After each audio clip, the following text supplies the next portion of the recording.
ഞങ്ങൾ വല്ലപ്പോഴും മാത്രമേ ഉള്ളൂ എറണാകുളത്ത് നിന്ന് ചെല്ലുമ്പോൾ വണ്ടിയായിട്ട് ചെല്ലാറുള്ളൂ. കാരണം അവിടെ കുറേ വണ്ടികൾ ഓടാതെ ഇരിപ്പുണ്ട്. അതൊക്കെ ഒന്ന് എടുത്ത് ഓടിക്കണം. പിന്നെ എപ്പോഴും പെട്രോൾ അടിച്ച് പോകുക എന്നുള്ളത് അത്ര പോസിബിളായ പരിപാടിയല്ലല്ലോ. കഴിഞ്ഞ വീഡിയോ ചെയ്തപ്പോൾ പല ആൾക്കാരും സംശയം ചോദിച്ചു, അച്ഛൻ അമ്പലത്തിൽ എന്ന് പറഞ്ഞ സംശയമായി. പിന്നെ അച്ഛൻ്റെ കൈക്ക് എന്ത് പറ്റി?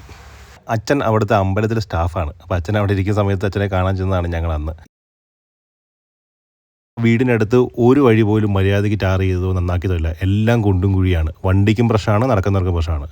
അച്ഛൻ അങ്ങനെ അമ്പലത്തിലേക്ക് പോയ വഴി വീണതാണ്. അങ്ങനെയാണ് കൈക്ക് ചെറിയൊരു പരിക്ക് പറ്റിയത്. വളരെ കാലത്തിന് ശേഷം നാട്ടിൽ കൂടെ നടക്കാൻ കിട്ടിയ അവസരത്തിലാണ് പഴയ നൊസ്റ്റാൾജി കഥകളൊക്കെ പുള്ളിക്കാരി ഓർത്തത്. നാട്ടിലെ അതേ ബസ് റൂട്ടിലെ ചെക്കർ കം കണ്ടക്ടറായിരുന്നു അച്ഛൻ. അച്ഛൻ വരുന്ന കഥകളും ഇപ്പം എൻ്റെ ചോറ് കൊടുക്കാൻ പോകുന്ന കഥകളൊക്കെ എന്നോട് പറയുന്നത്.